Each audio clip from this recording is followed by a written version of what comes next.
नमस्कार दोस्तों, स्वागत है आपका हमारे daily Chhattisgarh current affair series में। आज हम 15 से 21 फरवरी के करंट अफेयर्स के बारे में चर्चा करेंगे। वीडियो की पीडीएफ प्राप्त करने के लिए आप हमारे टेलीग्राम से जुड़ सकते हैं।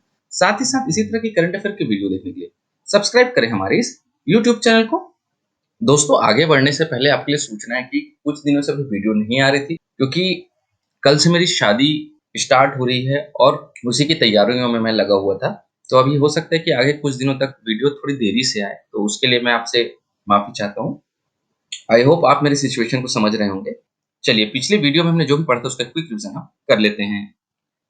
छत्तीसगढ़ में कुंभ कल्प मेले का आयोजन कब से कब तक किया जाएगा? 12 फरवरी से 26 फरवरी 2025 तक। छत्तीसगढ़ में नगर पालिकाओं एवं त्रिस्तरीय पंचायतों के आम निर्वाचन 2025 हेतु मतदान के लिए कितने प्रकार के दस्तावेजों को मान्य किया गया है? 18 प्रकार के दस्तावेजों को मान्य किया गया है। हाल ही में चर्चित पर्यटन स्थल ठाड़ पथरा छत्तीसगढ़ के किस जिले में स्थित है? गौरेला पेंड्रा मरवाही जिले में स्थित है। दोस्तों, पिछले वीडियो का क्विज क्वेश्चन था कि छत्तीसगढ़ में निम्न में से कहां शहीद वीर नारायण सिंह आदिवासी स्वतंत्रता संग्राम सेनानी संग्रहालय का निर्माण किया जा रहा है? नवा रायपुर में किया जा रहा है। चलिए, आज के पहले प्रश्न की ओर चलते हैं। आज का पहला प्रश्न है, राज्य निर्वाचन आयोग द्वारा जारी नगरीय निकाय में मतदान के आंकड़े के अनुसार प्रथम स्थान पर कौन सा नगर निगम है? 4 ऑप्शन यहाँ पे दिए गए हैं। इसका सही उत्तर ऑप्शन सी राजनांदगांव नगर निगम है। चलिए, डिटेल में पढ़ते हैं।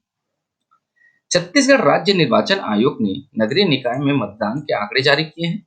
छत्तीसगढ़ के 73 निकायों में 80% से ज्यादा मतदान हुए हैं। छत्तीसगढ़ के 33 जिलों में से सिर्फ 6 जिलों में ही 80% से ज्यादा वोटर्स ने अपना मताधिकार का उपयोग किया है। इन 6 निकायों में 90% मतदाताओं ने अपने मत का प्रयोग किया। 74.12% मतदान के साथ राजनांदगांव नगर निगम प्रथम स्थान पर है तथा 70% के साथ धमतरी नगर निगम दूसरे नंबर पर है। वहीं सबसे कम मतदान प्रतिशत 48.4% के साथ रायपुर नगर निगम का है। 10 लाख से ज्यादा मतदाताओं वाले प्रदेश में सबसे बड़े नगर निगम रायपुर में सिर्फ 4,97,691 वोटर्स ने ही अपने वोट डाले हैं। तो ध्यान रखें दोस्तों कि इस नगर निगम के मतदाताओं ने सबसे ज्यादा मतदान किया है राजनांदगांव, ठीक है, 74% के साथ। दूसरे नंबर पर है धमतरी 70% के साथ, और सबसे कम मतदान जो हुआ है वो रायपुर नगर निगम का है, ठीक है। अगला प्रश्न है, उत्तराखंड में आयोजित 38वें नेशनल गेम्स में छत्तीसगढ़ के खिलाड़ियों ने कुल कितने पदक हासिल किए हैं? इसका सही उत्तर ऑप्शन 20 पदक हासिल किए हैं। उत्तराखंड में आयोजित 38वें नेशनल गेम्स में छत्तीसगढ़ के खिलाड़ियों ने कुल 20 पदक हासिल किए हैं। इस नेशनल गेम्स में छत्तीसगढ़ को 5 स्वर्ण, 4 रजत और 11 कांस्य पदक मिले हैं। 38वें राष्ट्रीय खेल का आयोजन करता कौन था? भारतीय ओलंपिक संघ द्वारा यह आयोजित किया गया था। आयोजन तिथि जो थी इसकी 28 जनवरी से 14 फरवरी 2025 तक थी। इसके मेजबान राज्य जो थे वो उत्तराखंड थे। इसका उद्घाटन जो है प्रधानमंत्री श्री नरेंद्र मोदी ने किया था। कहां से किया था? देहरादून से किया था। इसका समापन समारोह केंद्रीय गृह मंत्री व सहकारिता मंत्री अमित शाह द्वारा किया गया। स्थान जो था वो हल्द्वानी था, ठीक है। इसका शुभंकर जो था वो मौली था। टैगलाइन था संकल्प से शिखर तक, ठीक है। और ध्यान रखें दोस्तों, इस पदक तालिका में मतलब 38वें नेशनल गेम्स में पदक तालिका में छत्तीसगढ़ का जो स्थान था वो था 25वां स्थान था, जो यहाँ पे लिखा नहीं है। मैं पीडीएफ में इसको ऐड कर दूंगा, ठीक है। पदक तालिका के शीर्ष 3 राज्य कौन थे? पहला जो था सर्विसेज स्पोर्ट्स कंट्रोल बोर्ड, दूसरा महाराष्ट्र, तीसरा हरियाणा, ठीक है। पिछले और आगामी राष्ट्रीय खेल कौन से? मतलब पिछला जो 2023 में 37वां राष्ट्रीय खेल हुआ था वो गोवा में हुआ था। अभी वर्तमान में जो है वो उत्तराखंड में हुआ है। और अगले साल वर्ष 2029 में 29वां राष्ट्रीय खेल जो है वो मेघालय में होगा, और मेघालय में जो है पहली बार इस खेल का आयोजन किया जाएगा, ठीक है दोस्तों। क्लियर है? कोई भी डाउट हो कमेंट्स कीजिएगा, वहां पे आपके सारे डाउट्स क्लियर करने की पूरी कोशिश हम करेंगे, ठीक है। हमारा अगला प्रश्न है, हाल ही में चर्चित गोंडवाना मरीन फॉल्सिस पार्क छत्तीसगढ़ के किस जिले में है? इसका सही उत्तर है option मरेंद्रगढ़ Chirmiri Bharatpur. Gondwana marine फॉल्सिस park Chhattisgarh के मनेन्द्रगढ़ चिरमिरी भरतपुर जिला में स्थित है। मनेन्द्रगढ़ चिरमिरी भरतपुर जिले में स्थित यह पार्क एशिया का सबसे बड़ा समुद्री जीवाश्म उद्यान है, जो पृथ्वी के 293 मिलियन साल पुराना है। इस पार्क की खोज 1954 में भूवैज्ञानिक एस के घोष ने कोयला खनन के दौरान की थी। यह भारत का एकमात्र ऐसा समुद्री जीवाश्म पार्क है जिसे राष्ट्रीय भूवैज्ञानिक स्मारक का दर्जा प्राप्त है। यहाँ से द्विपटली जीव, गैस्ट्रोपॉड, ब्रैकियोपॉड, ट्रिनाइट और ब्रायोजोआ जैसे समुद्र जीवों के जीवाश्म मिले हैं। ये जीवाश्म तालचीर संरचना से संबंधित है, जो पर्मियन युग के शुरुआती दौर को दर्शाते हैं। गोंडवाना मरीन फॉसिल्स पार्क केवल छत्तीसगढ़ या भारत के लिए ही नहीं बल्कि पूरी दुनिया के लिए एक महत्वपूर्ण भूवैज्ञानिक स्थल है।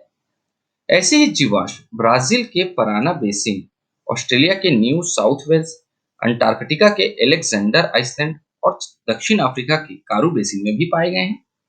इसके सौंदर्यीकरण के लिए 41 लाख रुपए मतलब 41.99 लाख रुपए स्वीकृत किए गए हैं। मार्च 2022 में छत्तीसगढ़ वन विभाग ने इसे राज्य का पहला मरीन फॉसिल्स पार्क घोषित किया है। अगला प्रश्न है, जन भागीदारी जल संचय में छत्तीसगढ़ राज्य देश में कौन से स्थान पर है?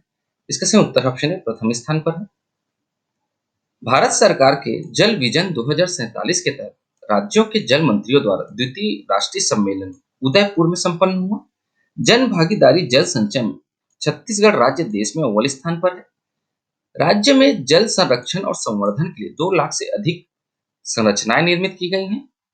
छत्तीसगढ़ जल निधि 2022 के तहत जल संसाधनों का वैज्ञानिक और सतत विकास सुनिश्चित किया जा रहा है।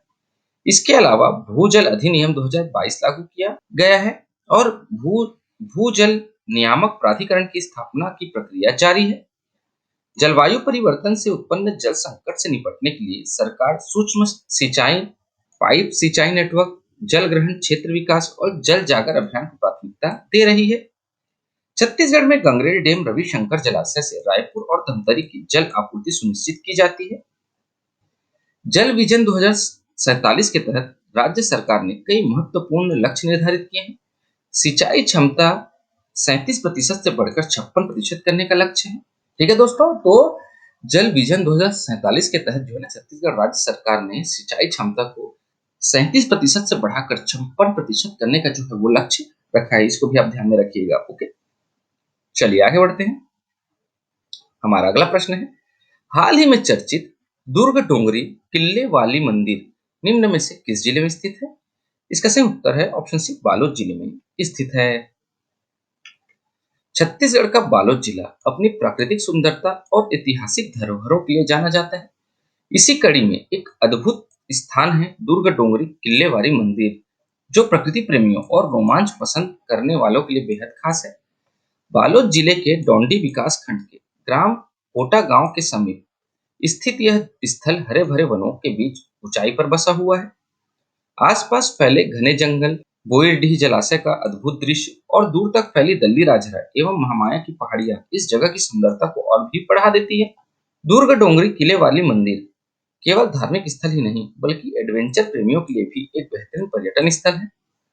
तो ध्यान करें दोस्तों, दुर्ग डोंगरी किले वाली मंदिर कहाँ है? बालोद जिले में है। ठीक है, चलिए आगे बढ़ते हैं। आज की इस वीडियो में इतना ही दोस्तों। आशा करता हूँ आपको हमारी वीडियो पसंद आई होगी। अगर आपको हमारी वीडियो पसंद आती है लाइक करें, शेयर करें और हमारे इस चैनल को सब्सक्राइब करें।